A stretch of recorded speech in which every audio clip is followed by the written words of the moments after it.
Welcome to the AI Story Narrator channel. Which floor are you going to? I asked, offering a polite smile as a young woman entered the elevator. She pressed the button for the 7th floor and positioned herself near the handrail. Her auburn hair reminded me of my little sister, so I couldn't help but feel a sense of warmth towards her. "Wait! Hold the elevator," came a desperate voice from the lobby, and I instinctively thrust my arm between the closing doors. A young man, disheveled and in a hurry, dragged his girlfriend with him, both catching their breath. "Thank you, man. We're going to the 9th floor," the young man said, a hint of relief in his voice. "Of course, no problem." As we settled into the elevator, an unsettling pause took hold of the atmosphere. "Hey, are you sure you pressed the—" The young man's sentence trailed off as we felt the elevator lurch, and then it began to descend rapidly. Panic welled up inside me, and I grabbed the handrail for dear life. In the flicker of the emergency light, I locked eyes with the auburn-haired girl.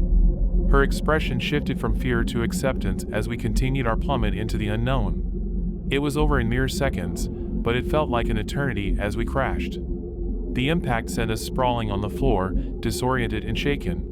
The light overhead flickered, and the elevator doors slowly creaked open, revealing a long, dark, cavernous tunnel. "Anybody hurt?" I groaned as I checked my limbs. The young man helped his girlfriend to her feet, but the auburn-haired girl remained unresponsive, her eyes wide and distant. Blood trickled from her nose, pooling ominously beneath her head. She's dead," he murmured in disbelief. The girl was unresponsive, and a chilling silence filled the elevator. The cavernous tunnel beckoned us forward, and as we hesitated at the threshold, the unknown loomed before us.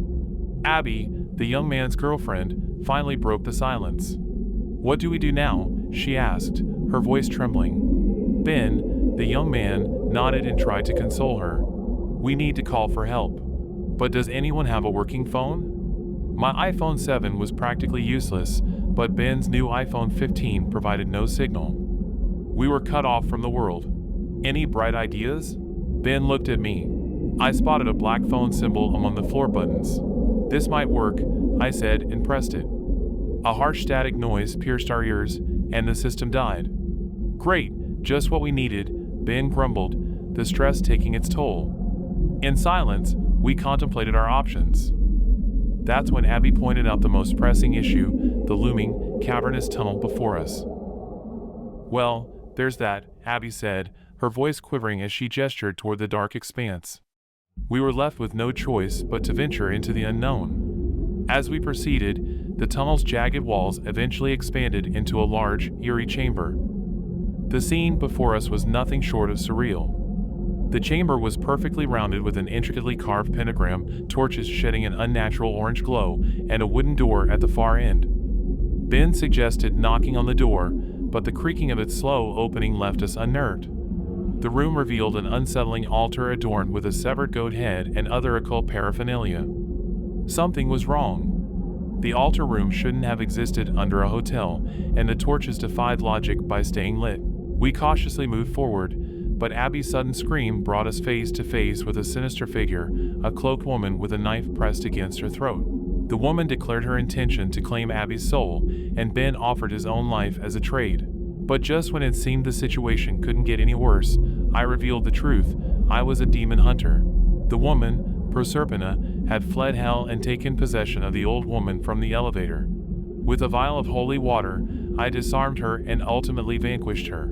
Ben and Abby stared in shock, and I explained our situation. I had been sent to investigate Proserpina, and her escape had resulted in a number of gruesome cases. As we ascended a hidden staircase to safety, I couldn't help but smile. The threat was eliminated with no casualties, a rare outcome in my line of work. Ben and Abby were understandably bewildered, trying to make sense of the extraordinary events they had just experienced. The odds of being in an elevator crash and defeating a demon in one day? Incalculable, indeed. If you enjoyed the story, be sure to like and subscribe. See you next time.